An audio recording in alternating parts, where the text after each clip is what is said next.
And thank you for coming and being with us.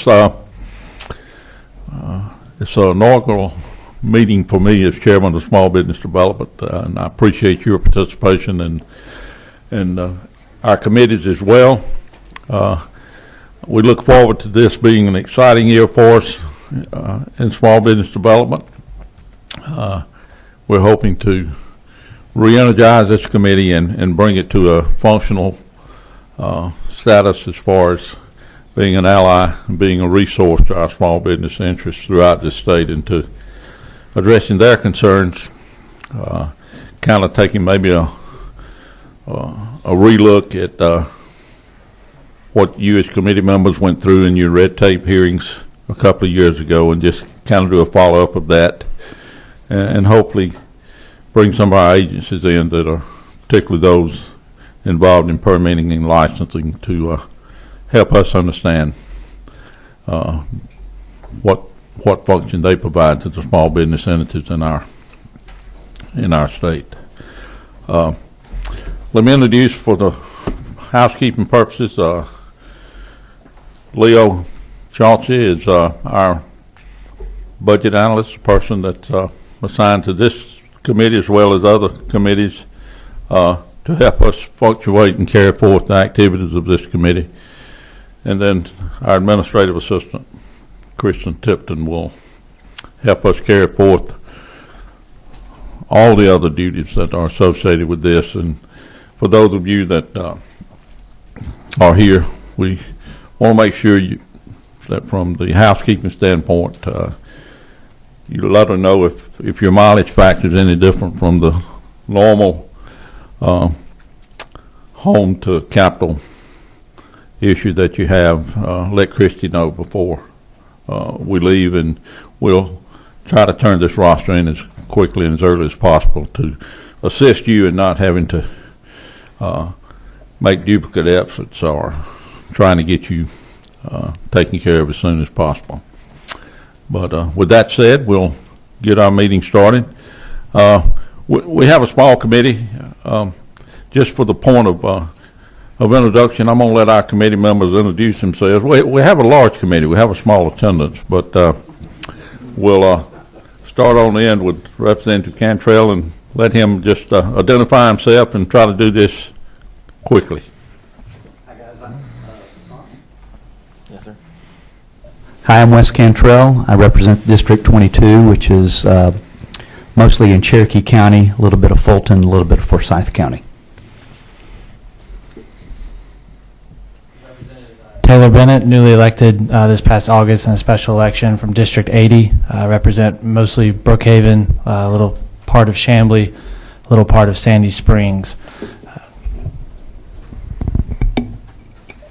I'm David Clark. I represent District 98 in Gwinnett County at Buford, Sugar Hill, and a little bit of Suwanee. Good morning. I'm Tom Kirby, District 114, Loganville. I'm Buddy Harden, District 148, Crisp, Wilcox, Pulaski, and Houston counties.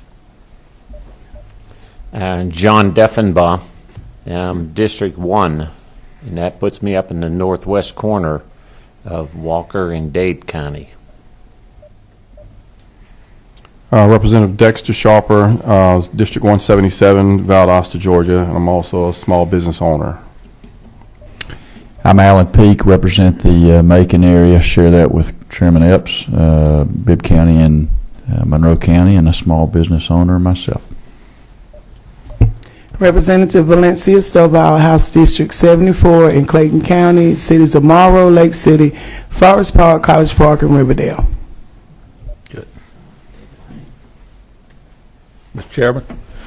Mr. Chairman, our districts, is that the introduction? Yes. All right. District 130, I'm from Griffin, Georgia, and I cover parts of Spalding County, Henry County, and Lamar County.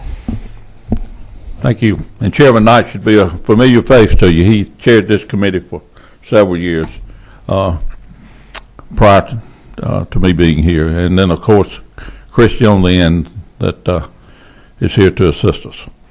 Well, this morning we're privileged to have some of our colleagues from our Department of Community Affairs with us, a very vital and instrumental agency for our local governments and for our small business interests in this state. And earlier this summer, we had the unique opportunity to just to get an overview of an instrument for small business as far as small business incentives.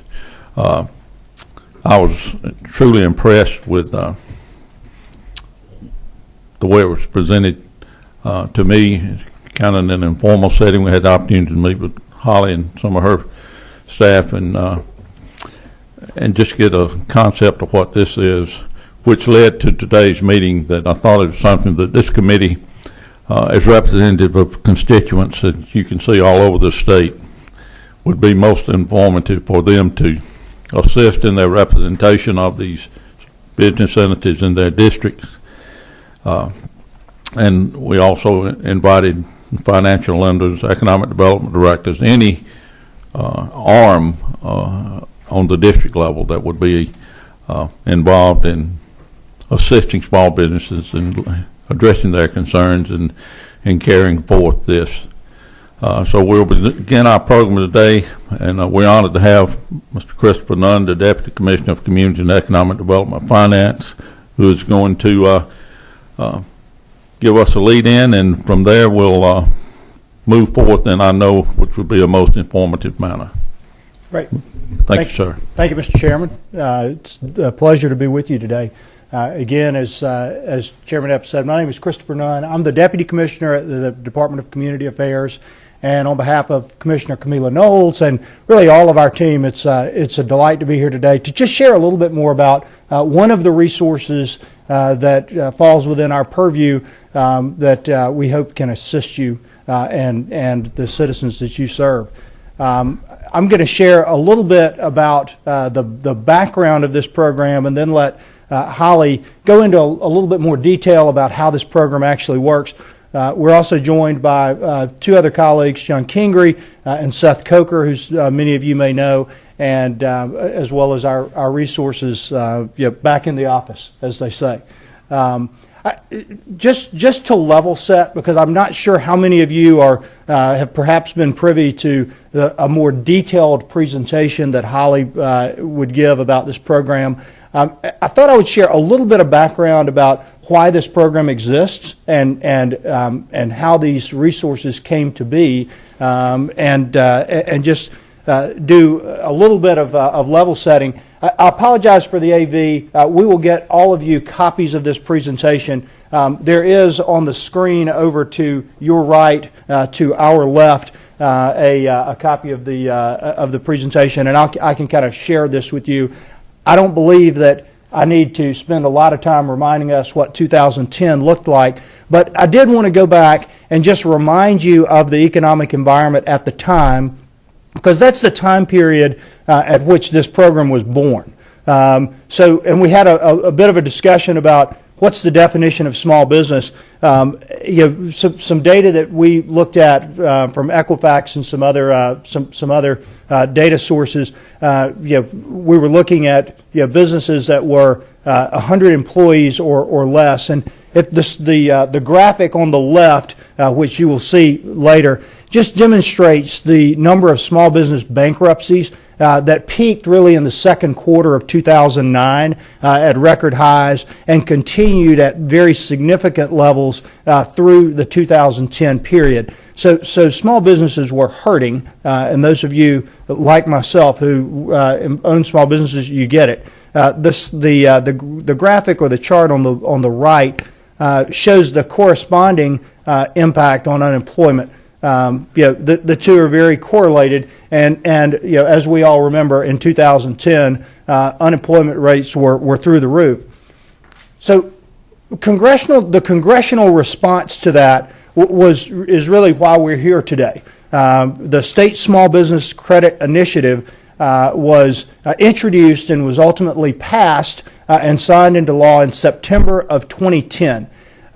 Some unique things about this initiative. It provided federal funding to the states, but it was really left to the states to design programs to help small businesses in their state. So with some parameters, each state was given latitude to design a program that met the needs of small businesses, manufacturers in the local area. The funding that flowed out of that act amounted to $1.5 billion in federal funds, and it was allocated primarily based on unemployment numbers. Again, I know that this slide is difficult to read, and I apologize for that. Just in sum, this is a reminder of what the overall national landscape looked like in 2010. The dark purple is the highest unemployment rates in Michigan and on the West Coast, but the deep red, which you see throughout the Southeast, was indicative of above average unemployment in our area. And all of you remember that, of course, Georgia was trending north of 10%, 10.2% in 2010 to be precise, against a national average of 9.6%.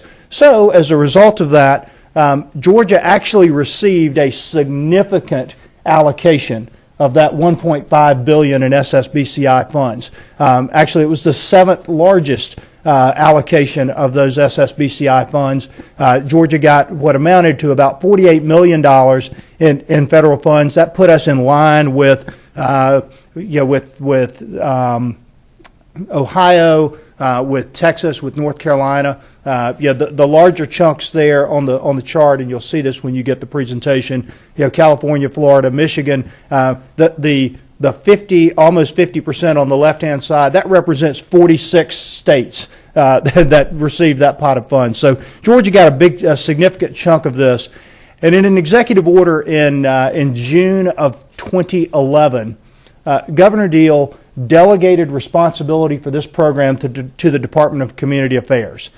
There are two elements that led to that delegation. One, through the Georgia Housing Finance Authority, which merged with DCA in 1996, we had the ability to receive those federal funds.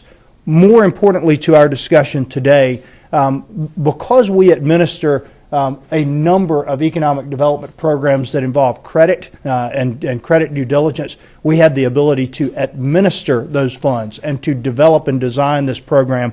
And Holly's going to talk a little bit about kind of how that came about. I don't need to go into much detail there. I'll wrap up my background, but yes, a few of those examples that I've outlined here of other economic development programs that we administer that require credit due diligence include the Downtown Development Revolving Loan Funds, the One Georgia Equity and Edge Funds, the REBA, Regional Economic Business Assistance Funds, even some of the federal funds related to CDBG and the Employment Incentive Program.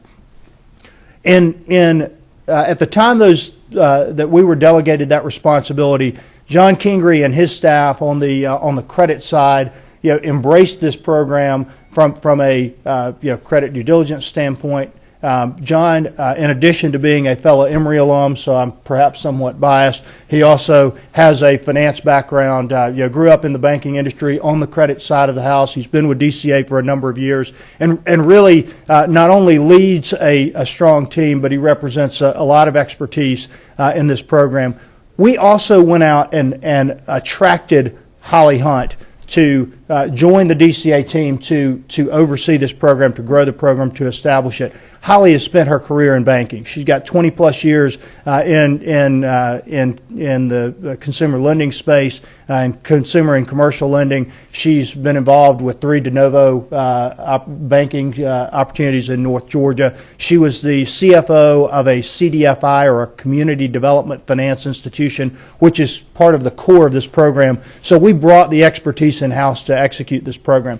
And Holly, I'm going to turn it over to you with that introduction and let you kind of tell us a little bit about where you took the program from there. Mr. Nunn, but Yes, excuse me, before you leave the podium, we have a Yes, sir. question that I think Representative Pete would like to Yes, pose sir. to you. Thanks, Mr. Chairman. Mr. Nunn, good to see you. Glad to have you here. Appreciate what Thank you. DCA continues to do. You've mentioned a couple of projects up there. that are going on. One of the things that's not up there is the Renaissance Act. You know, that was for downtown development. I know it's a little off topic of where you're going, but would you, before you leave, would you kind of just give this committee, because that was designed and passed, signed by Governor Deal a couple of years ago to spur economic development by small businesses in downtowns. That's correct. In our community, and and hadn't been funded. I mean, you guys going to push for that, or is it on the radar? If I could, and this is not to punt on the question, it's something that's very important in DCA. I should have given you the added background. Camila Knowles is not here today because she had her fourth child on Friday of last week, and I am in week 5 as the deputy commissioner. So while that's an unfunded program, we've spent some time on that, but. It is. I probably am not in the best position to comment on our position of that. Okay, just if you'll take the message. I mean, absolutely. That's an important part of what this committee is looking at. Is how do we spur economic development, particularly in downtowns that are sometimes the heartbeat of our communities. That's right. So, and it hadn't been funded, and that's, you know, some of that's back on us too. But I would love to see DCA really kind of step up and seek some funding for that act. So. Absolutely, and it fits well with you talked about the downtown development. You talk about this. You talk about there are a handful of programs that really that complement that program well, but it's an important part of that offering. Yeah. So thank you. Yep. Chairman. Thank you. Thanks, sir. Appreciate it. Now you. Kind of briefly introduce Holly. Let me just, at this point, inject that I think Christy told us we're on live feed today, so if as you approach the podium, if you'll introduce yourself as far as who you are and who you represent. But we're delighted to have Holly Hunt with us today. She kind of opened our eyes to this a few weeks ago, and it's with very much interest that we await to hear what she has to say to us. I think this committee will be very impressed with your presentation. Thank you. Please go ahead. Thank you for that introduction. My name is Holly Hunt. I'm with the Georgia Department of Community Affairs. I'm the SSBCI Program Manager. That stands for State Small Business Credit Initiative. I've been there a little over 3 years and was brought on to help get this program started, implemented, and put in place. And I will be excited to show you later on the statistics and where we've come and what we've done and where we're going. So thank you very much for the opportunity. While we're on the screen, I also want to talk about my other staff team members. We call ourselves a team. And we have Timothy Smith. Excuse me, Ms. Hunt, we'll get you to make sure you talk into that mic. Okay. We have Timothy Smith. Yes. He is our SSBCI loan specialist. He does our outreach and our marketing. He's the one that actually goes out and talks to the bankers in the community as well as I. And he has over 20 years of commercial and SBA lending experience that has served us well. And he's been with DCA about 3 years. We also have Alan Jacobs. He is our loan analyst. Alan comes with us with over 20 years of experience in banking, pretty much in the accounting and the operations side of banking. He specializes in financial analysis and the process, and so he's great to have in the back office. He's kind of the engine that makes this thing run. So, and we also have members of John's credit team that support us in the way of loan reviews and internal audit reviews that we perform ourselves and compliance reviews. So I consider ourselves to be very fortunate that we have a professional team of bankers to move this forward. So before I get started on the next slide and get into the program, what I want to let you know is what my approach will be. This will not be as detailed as you and I had discussed earlier. What we're going to do is we're going to give more of a mile-high view of the programs. And I will be stopping along the way to ask for questions, of course, but if at any time that you have questions, please feel free. This program is for you, for your benefit, and I want you to take away as much knowledge about it as we possibly can. So with our business plan, let's talk about how we came up with what we came up with. And as Christopher alluded to, each state was challenged with coming up with programs that best fit their state, with some parameters given by the Treasury. And so each of these programs have to have a bank, lending financial institution involved in each project. Lenders can be banks, credit unions, CDFIs, and private lenders. We participate with all three. And so what we did is we wanted to tailor the programs and involve our participants' opinions, and we wanted something that would be sustainable, that would reach the mission of the program, and really drive it forward. So we reached out in the beginning with the Georgia Bankers Association and with the Department of Banking and Finance. We had many meetings in preparation of establishing the programs that I'm about to present, so we're very proud of those. Each of these programs will offer a different credit enhancement, if you will, to attract the banks in order for the banks to release some of their policy in order to make loans to small businesses that wouldn't normally fit into their underwriting guidelines. So you're basically, it's gap financing. It's trying to help that small business become bankable, and that's what we do. So let me talk first about the Georgia funding for CDFI programs. Does everybody know what a CDFI is? CDFIs are community development financial institutions. They pretty much got their start in micro-lending. We'll talk a little bit about that a little bit later. But they are a very viable lender in this market for us. Their mission is to target the underserved markets. And so what they do, this program, we allotted $20 million to them. It targets the small and mid-sized borrowers and very much the underserved borrowers. With our Georgia Small Business Credit Guarantee Program, we allotted $17.8 million to that. This program typically reaches our small and mid-sized borrowers, and I'll tell you a little bit later how that has evolved over time. Our Georgia Capital Access Program, originally this program was not included in our package to Treasury, and because Treasury thought we were targeting basically the community bankers, they wanted something to offer for the larger regional banks as well. These programs worked very well in other states, about 5 other states that had had these programs for years. I'm talking 20, 25 years. They were blowing and going with it, doing great leaps and bounds, and so they thought it would be great for all the other states to offer something similar. Well, we all did, and it was not embraced by the banking community. It's very heavy in fees, and so many of the states started rethinking what they needed to do going forward to help move the money out into the streets, and therefore we came up with the Georgia Loan Participation Program. This is truly a loan participation program. Just like a bank would participate with another bank, they would participate with us instead. We've allotted $8 million to that program, and this program can reach the small, the mid, and the larger size. The banks have really embraced this program. We'll talk about this in greater detail in a minute. And then when we get to the end, we'll tell you how we're going to rework this to make it sustainable going forward. So let's talk about some advantages to both the lenders and the small businesses. For the lenders, these programs offer various credit enhancements that the lenders get to choose which program best fits the project that they've got at hand. I'm sorry, I tend to walk, so I have to come back.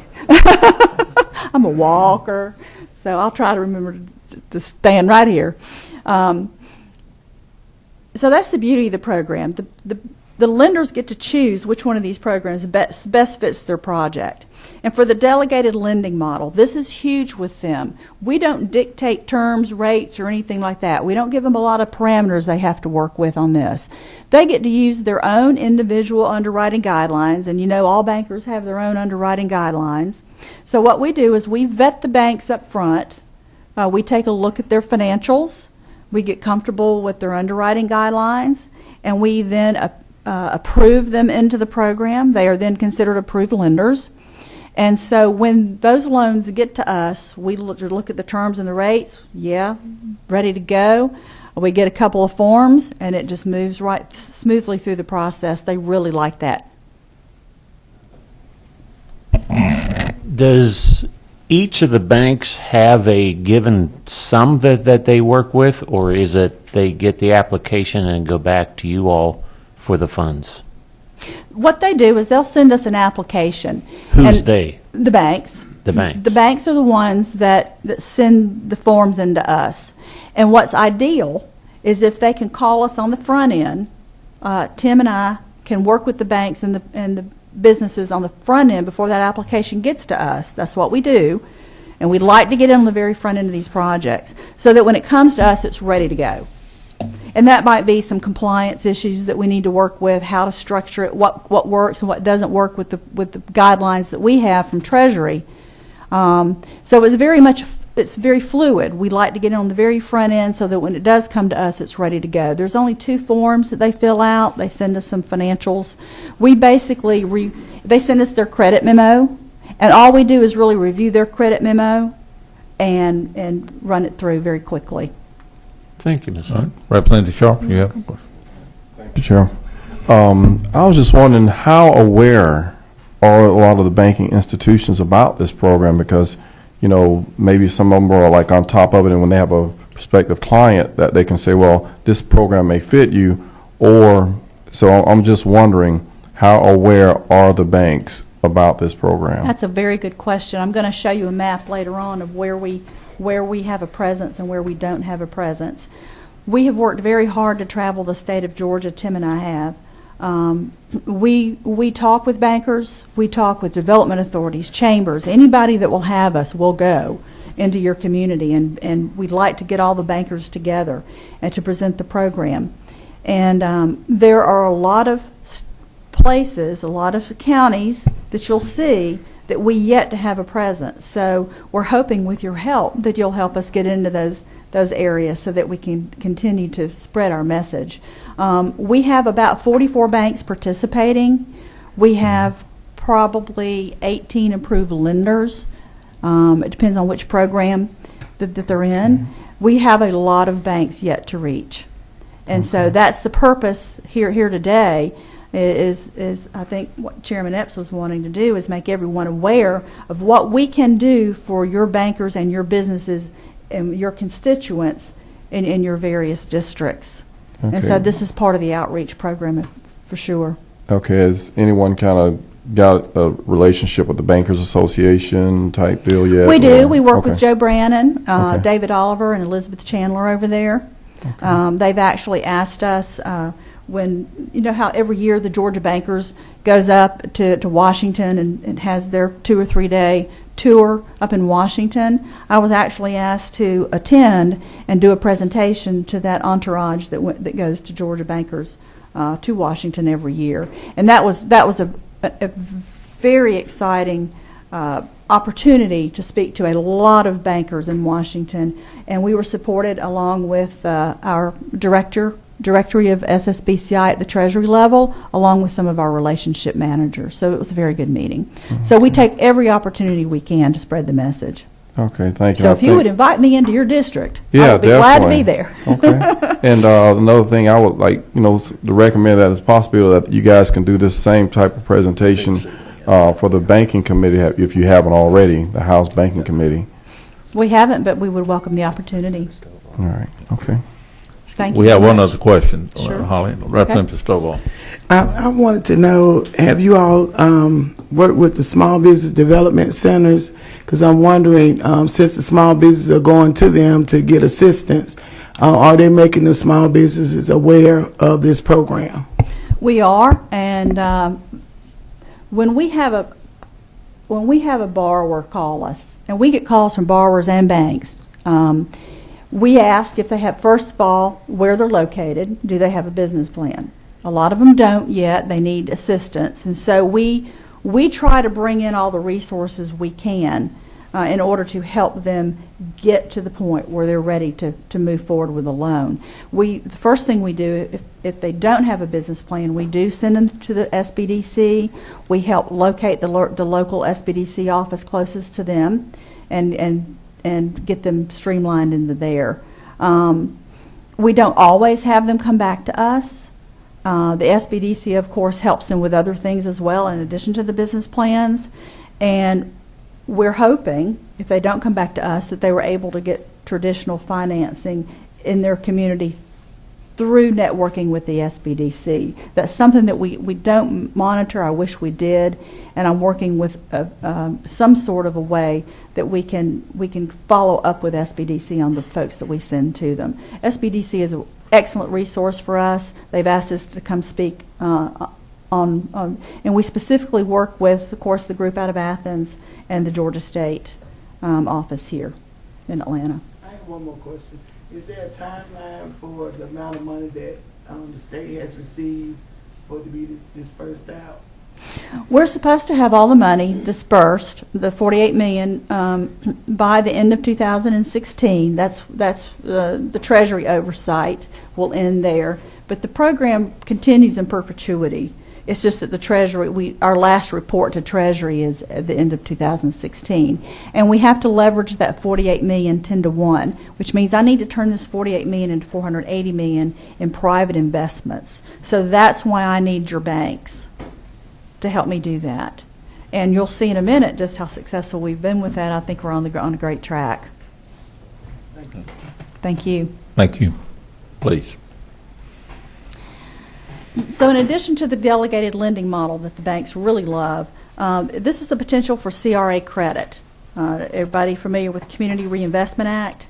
It was an act of Congress. It was enacted in 1977. It was specifically to encourage the depository institutions to invest in their communities, to help their local communities, especially those in the low to moderate income.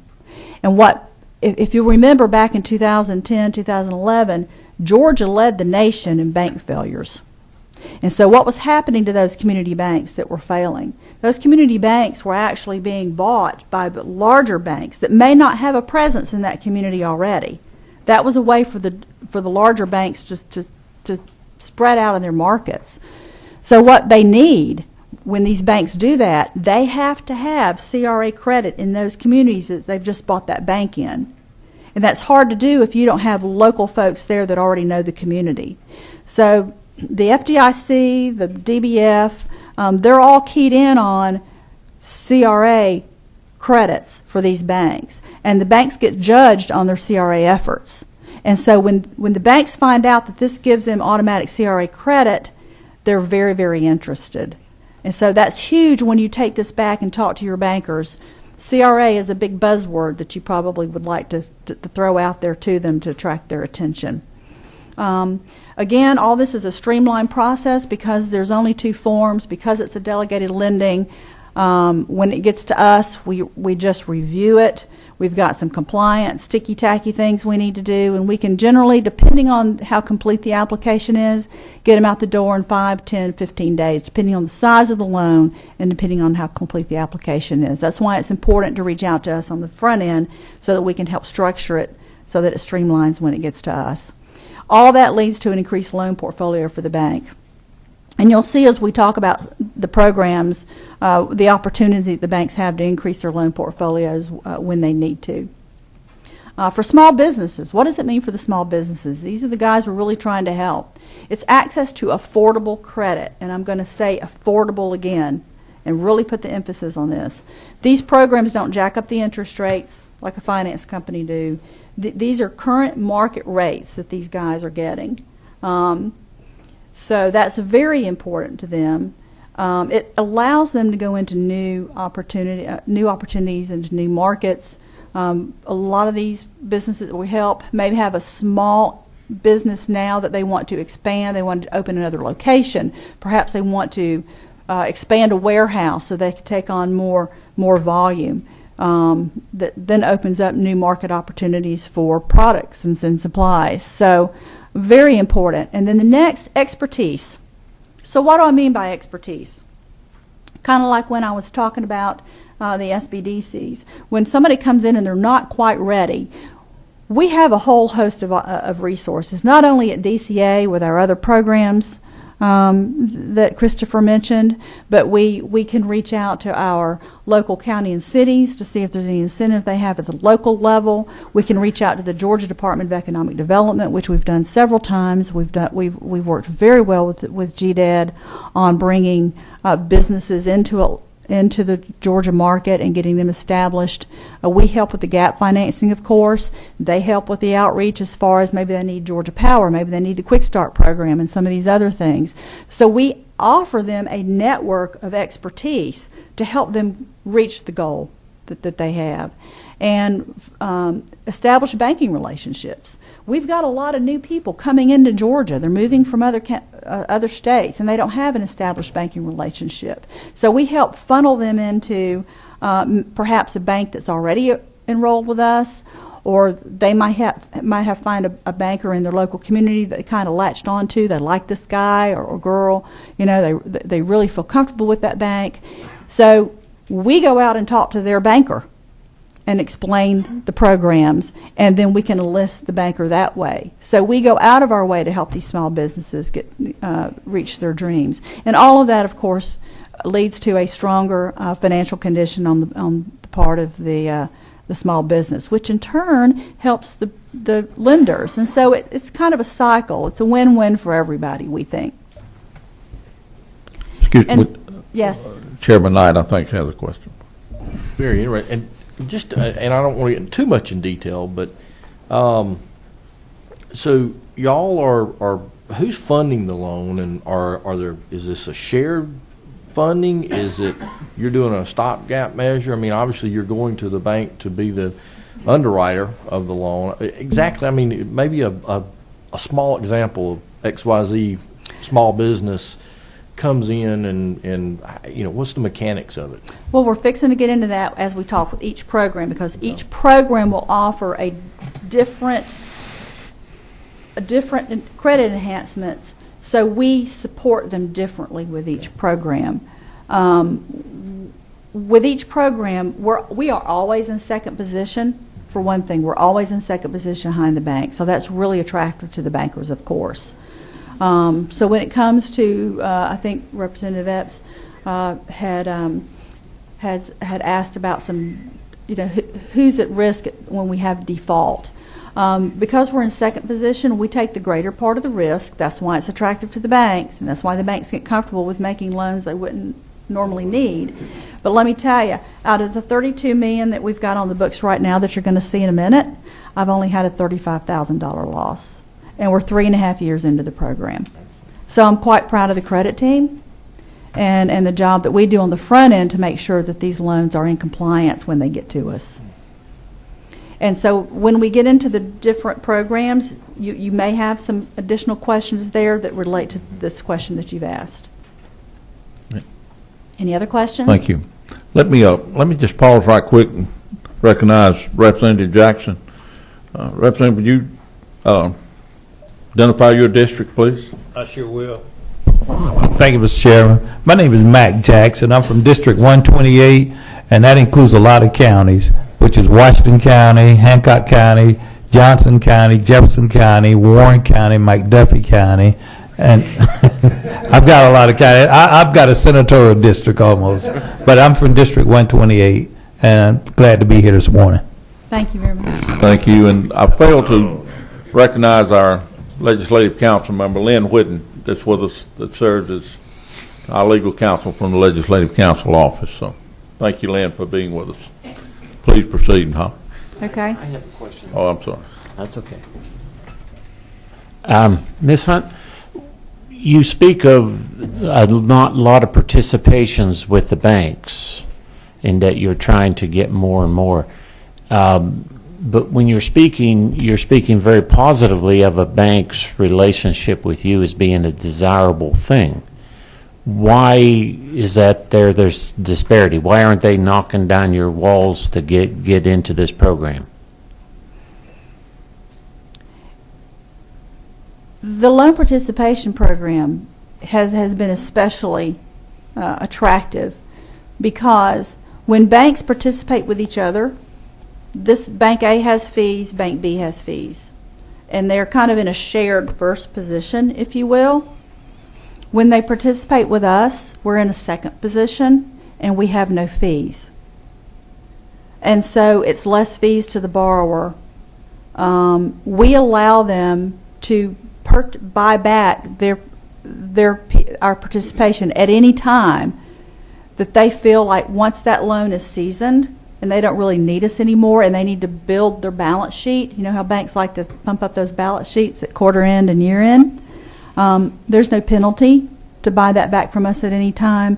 And because There is a penalty? There is not. There's not. There is not. So with no fees and no penalties for early repayment, and because there's no fees to their borrowers, it's just a win-win situation. Why aren't they knocking down your doors then to be part of it? Well, they are for the loan participation program, and if I misspoke earlier, I'm Well, no, sorry. I'm just trying to clear up my own feeble mind. It's okay. And we're going to talk about it in more detail in here in a minute Okay. for that program. Thank you. If you have any additional questions when we get there, please let me know. Thank you. Okay, y'all ready to move on? So let's talk about the first program, the Georgia funding for CDFIs. This is the program that was allotted $20.8 million, $20 million, and when we were first putting these programs together, the governor and the commissioner at the time were really excited about this program because during that time period when the community banks were failing and the larger banks were coming in and gobbling up those failed banks, the little guys got left behind. You know, the little guys, they were calling their loans for no reason. They were paying, the collateral's there, but they just weren't bankable. They didn't have enough deposits on hand or whatever. And so the banks were referring those loans to the CDFIs, and the CDFIs can work with folks with a lower credit score, okay, and they can stretch out the terms and the rates a little bit better. They can do seasonal loans if it's a landscape company or something that's only had, you know, you got certain seasons that a landscaper's really busy, and then you got those winter months when they just not have anything to do. So they can work with the borrower on when those payments come through.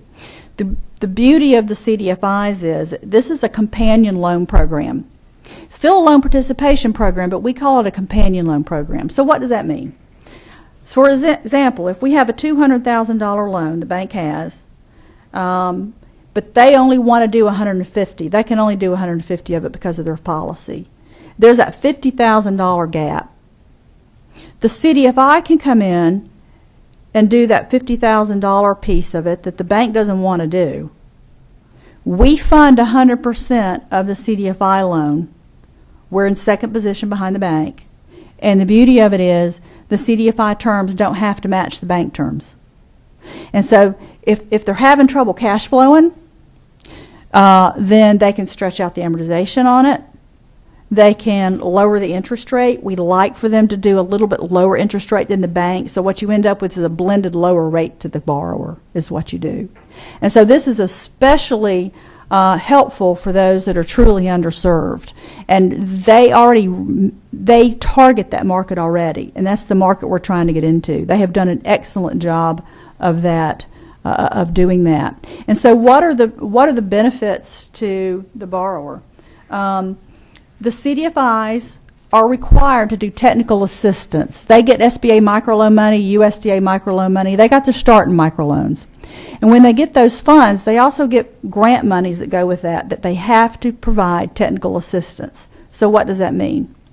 It means that once our borrowers through SSBCI have a loan with that CDFI, they have access to how to build a website.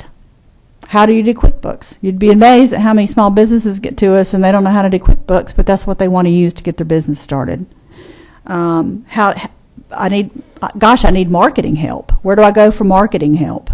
So the CDFIs provide that technical assistance. They have to, and so our borrowers will have access to that throughout the life of their loan. If they start hitting a slump, perhaps it's because they're not marketing right. Perhaps they need to be out on social media. They offer all those classes, and they especially have classes that help women and women and minorities.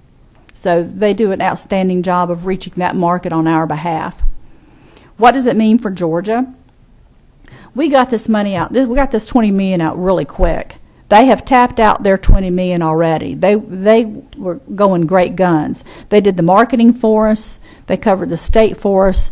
We have 5 CDFIs that participate in this program, and those 5 CDFIs collectively cover the entire state of Georgia. I failed to mention this program has no geographical boundaries like some of our other programs do. And so they've done an excellent job of getting the word out. What will that do for their communities, and what will that do for us? It puts that money out on the street so that it will continuously forever revolve at the community level. When the borrowers pay back the principal and interest on the SSBCI loan with the CDFI, that money will not come back to the state. It stays at the CDFI level to be revolved in their communities, and they use their interest and fees to fund the administrative part of the program. That ensures that $20 million will continue to operate in this type of program going forward. We're particularly proud of this program. Georgia has been, since the get-go. We've been recognized at every national conference for this program. We recently got an award from CDFA, and John may have to remind me, it's the Council for Development Financial Agencies. And they came to Georgia a few months ago, and they awarded us with the Excellence Award for the CDFI program. And I've been asked, I've spoken at several seminars nationally on rural and outreach to these markets. So this program has really gained Georgia some nice press, if you will, and we're quite proud of it.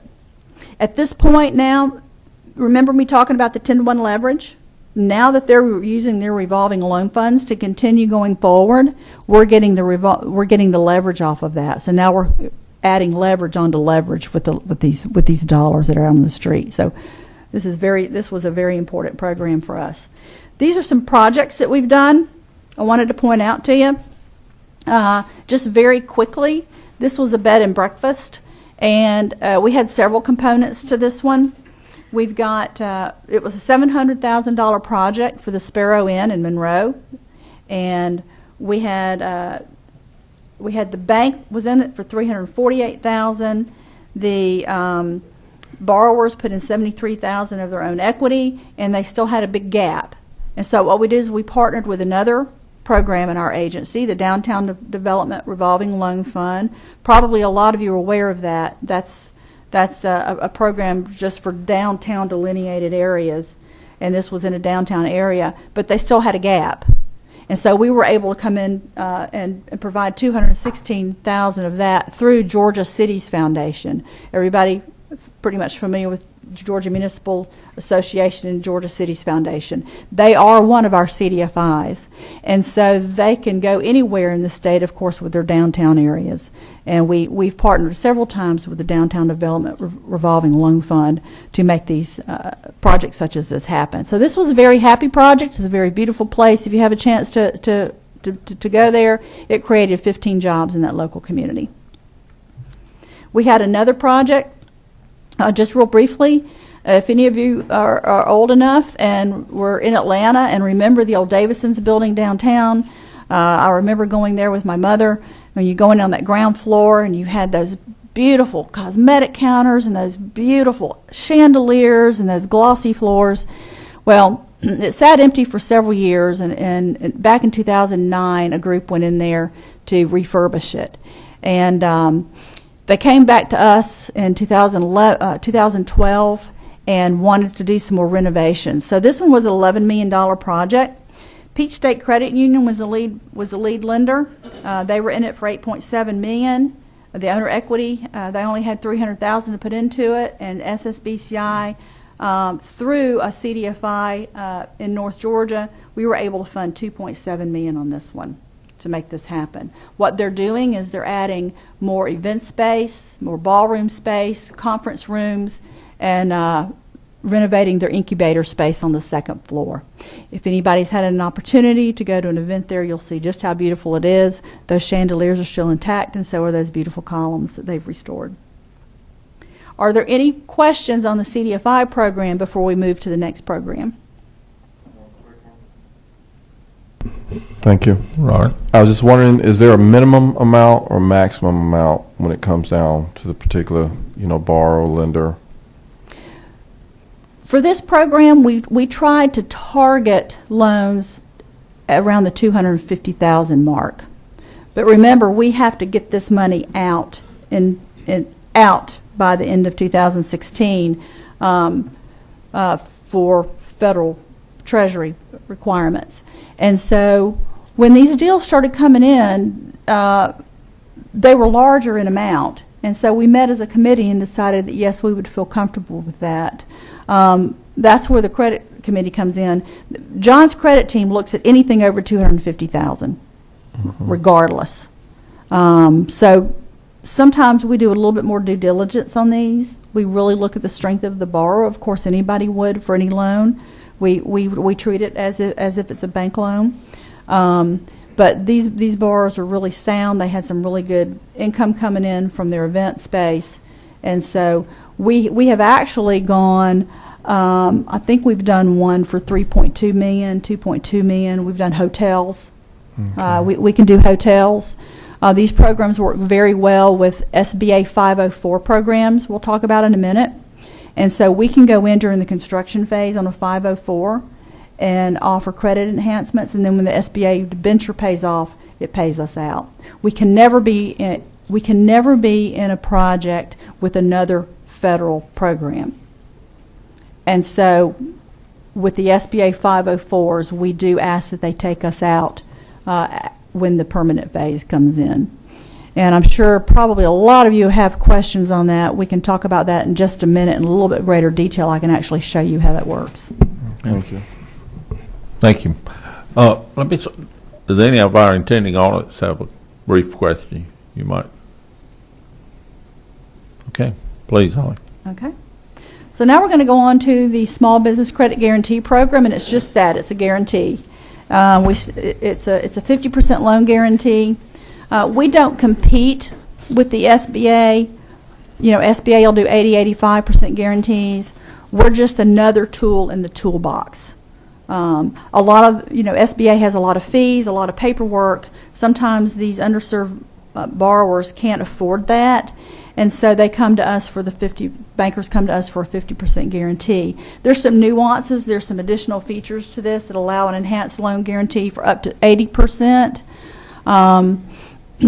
It's not complicated. It's just a lot of technicalities that we won't go into today. It will actually glaze you over unless you are a bank lender. You will just glaze on me, and I won't get you back for the rest of the day. And so we're not going to do that to you. For the small business, for this program, we really thought the banks were going to embrace this one. And what it has evolved to is it's kind of evolved to be an excellent tool for working lines of credit. Banks don't like working capital, and they especially don't like working capital lines of credit. So what they do is with these lines of credit, they can enroll it in this program. They'll put a 50% guarantee on us, and there's a 2% fee to the borrower on this one. There's no fees to the bank, but there is a 2% fee to the borrower to use the line of credit. That's the only fees we earn at DCA off of this program. So it's not a high-yielding program to us, but it does generate a little bit of fees to help us in the back office. That's kind of how it's evolved over time. So what does that mean for Georgia?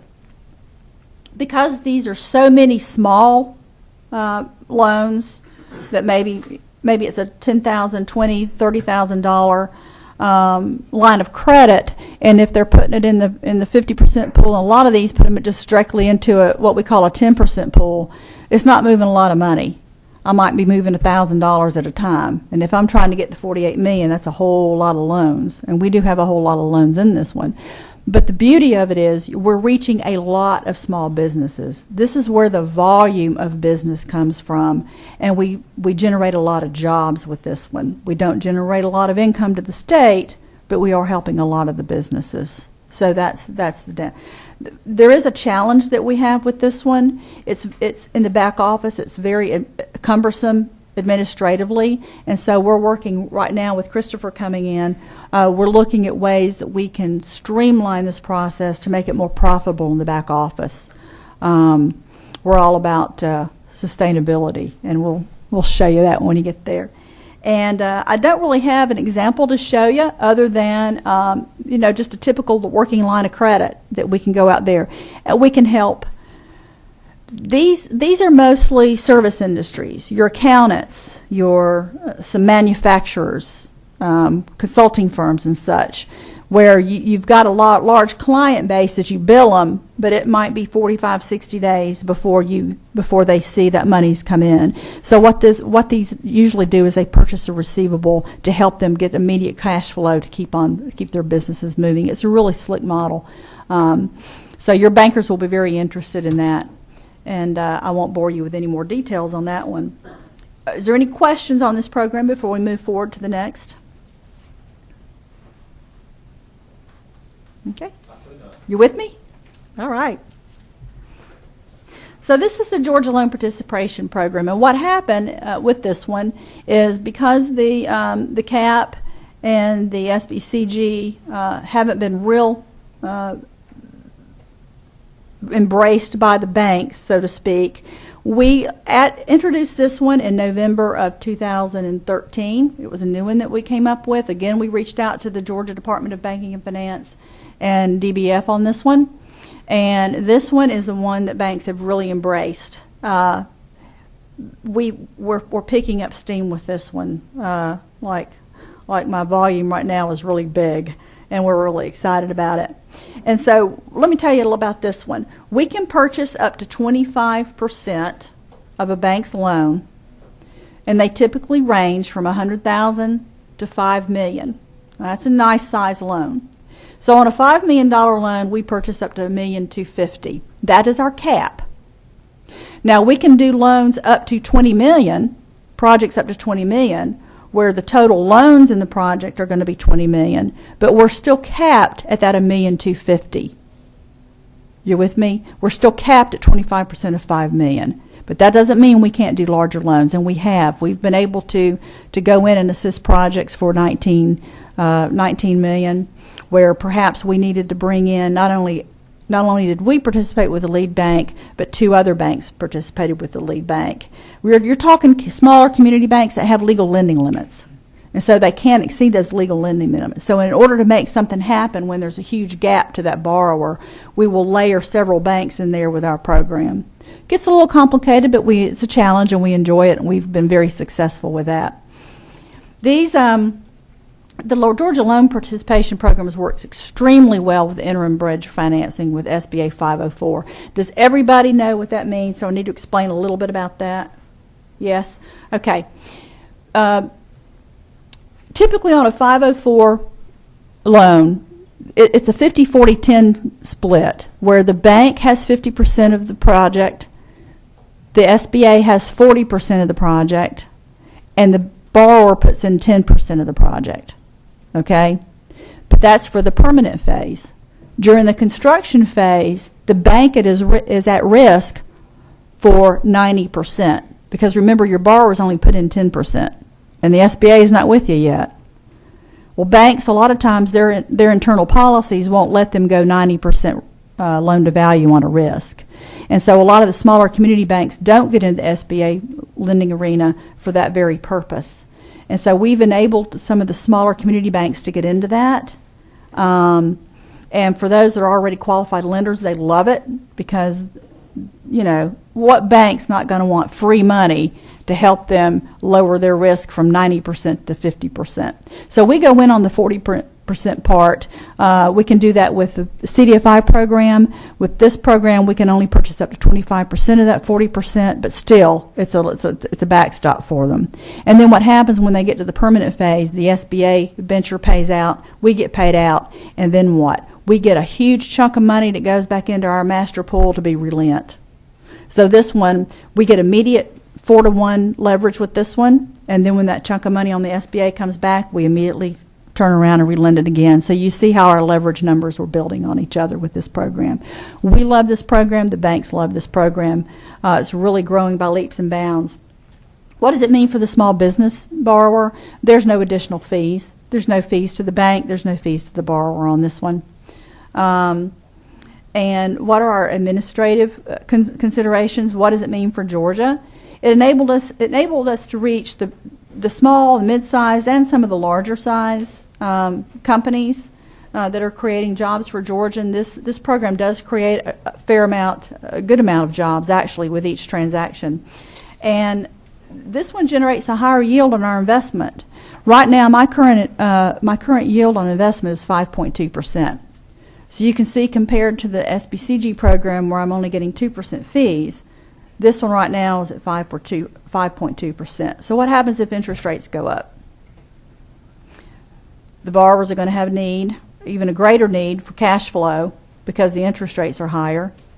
The banks then are going to have a bigger gap financing that they're going to need us for, so they call us for help, and our yield is going to go up as well. So we're really counting on this program to be the program that can make us sustainable to fund the other programs going forward.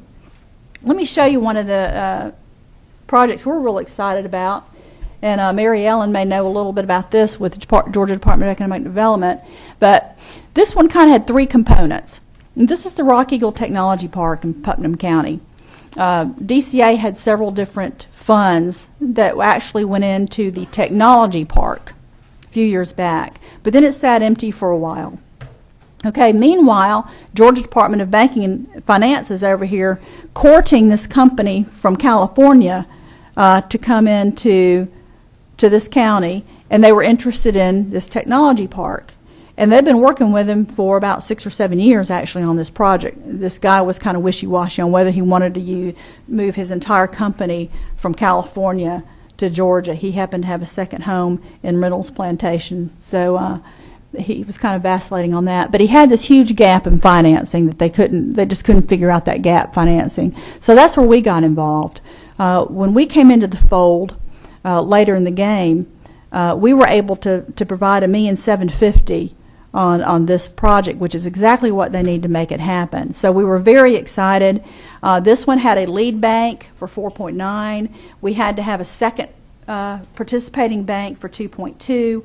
We were in it for $1,700,000 through 2 different programs. We could only do $1,250,000 on it. If it came in today, I could only do $1,250,000 on it. But at the time, we could layer programs. We can't do that anymore. And the owners had right at $1 million owner equity. What the pictures that you see here, the picture at the top was the groundbreaking. We were very pleased and honored to be invited to the groundbreaking that day. And the picture below is just a few months later, where they had their first building up and going and were processing. So this was very exciting because it was such a big program. This company moving from California will eventually have 1,000 jobs over a 5-year period. And what's another cool thing about this one is that they've got a big intern program, and they'll be using interns from University of Georgia, Georgia Tech, Georgia College, and their local community technical college there in Eatonton.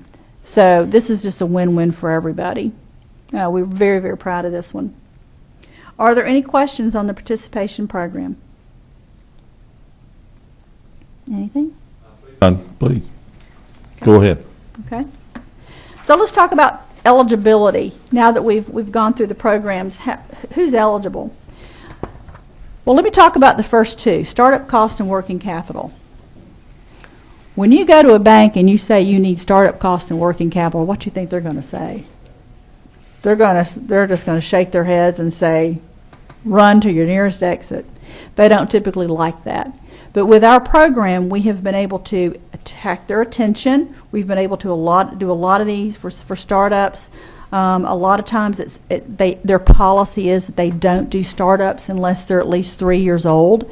We've been able to backstop them to where that they are doing this now, and they're getting more comfortable with it. We're seeing more and more of that come in, so it's very successful in that respect.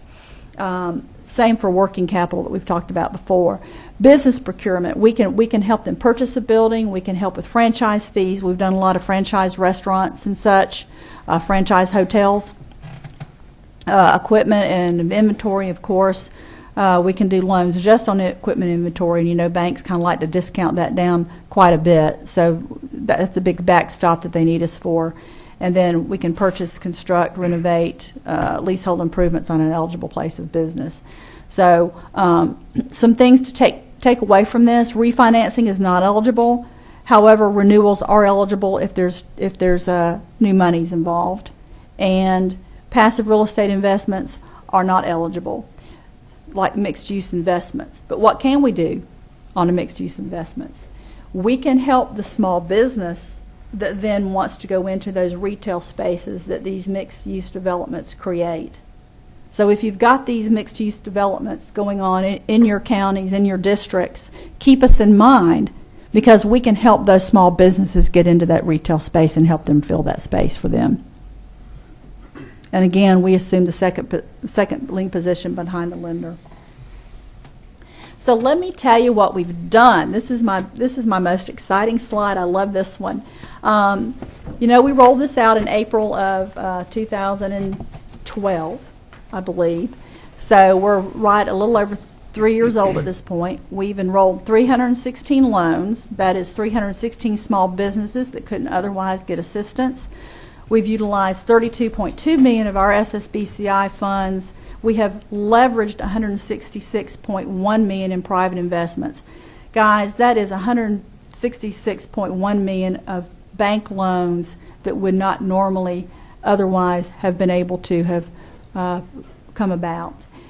With the jobs created and the jobs retained, we've got a little over 3,000. We're currently serving 60 counties, and we've got 44 participating lenders. Now, I know you can't see that map very well, so when you get this PowerPoint, you will be able to see it a little bit better, but you guys know about where your districts are. So you see all those districts that are white?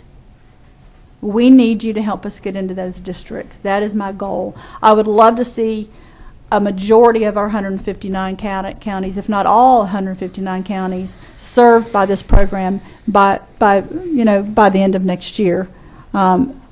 It would make me very proud and very happy. What you see, the counties in green have the least. Those run up to about 250, I believe, and then the colors as they go down are the most. So anything you see in the red counties have the most dollar volume there. And if I put my glasses on, I can probably tell you those are over $5 million in investments. So you see where we need to go. We see where we need your help, and where we're headed. We have a full-blown marketing campaign to reach out to the rural and underserved markets and tap into those counties that we're not already in. So what are we going to do? Where are we going from here? We've done a great job of where we are now, but this is what we're going to do. So we talked about the CAP program that $2 million left in that's not doing anything. We're going to move that over to the Georgia Loan Participation Program. And then we're going to take $5 million out of the guarantee program, move it over to the Loan Participation Program. What that does is that leaves $12.8 million in the guarantee. It pumps the Loan Participation Program up to $15 million. With the guarantee program, it still leaves us enough in there that we're currently serving our existing customers there, our existing volume. We expect that volume to increase with our private lender that does some accounts receivable lending. And then what it does, you take that 5.2% current yield and you multiply that by 15 million, you see we'll have a nice chunk of money coming in each year to help sustain the program. That will more than sustain our back office administrative, and so what we're hoping to do is then be able to take some of that money and build upon the program, put some of that administrative fees back into the loan program and actually use it for revolving loan funds. So you see we hope this snowballs and continues to get larger and larger at the DCA.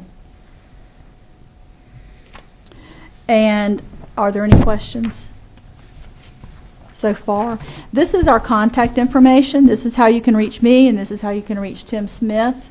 Like I said, if you can't find me, reach Tim. We meet every day on projects that we're working on together. We make sure that everybody on the team knows where we are, including the credit team, in case anybody's looking for us and can't find us. We do travel a lot, and we want to make sure that somebody's available to help at any given time. I would like to thank you for your time today. Very much appreciate the opportunity to come and speak. Does anyone in attendance have a question? We'd be glad to entertain them. Any committees?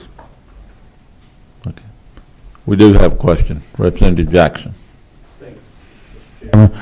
You mentioned that we would get a PowerPoint. Are you going to send it to each person individually? Yes, I'll leave it with Leo, and he can email it out to you. Thank you. Okay. Thank you, Holly. That was Thank most you. informative. Well, you can tell I'm really passionate about this program. You enthusiasm exudes. Can you tell? And so I really would welcome the opportunity to come into your districts and talk to your development authorities, your chambers, your bankers, and see what we can do for you in your districts. Yeah. Let me encourage our members to take advantage of this and invite her into your district, into your. How soon can we do that? Call me this afternoon. I'll be back in the office at 1. I'm in rural Georgia now. We travel everywhere. Thank you. We go everywhere. Thank you. Okay. Ms. Kingery, does John Kingery have anything to present to us? No, sir. You know. He was my backup. Okay. All right. Well, Seth, we have him on our agenda. Do you have anything to say? I don't. I'll cover it all. Well, Holly, you do a great job in a small allotted time. We appreciate you taking your time to come and making this known to our committee. And as we said, we had kind of a conflict. Some of our colleagues were in caucus retreat, and then we had just some conflicts. But we hope to give you another opportunity to expand at a later committee meeting that'll maybe by that time have some participation aspects to it that as a result of what you've been able to provide for us today. But we sincerely thank you and appreciate what you and the Department of Community Affairs does. We do have a question, John? Yes, for both of you or all of you, I really appreciate the information. It was much more than I can take in at this point, so look forward to getting the whatever this is called, PowerPoint, and maybe be able to make more sense of it. But I do appreciate it, and thank you very much for being here for us.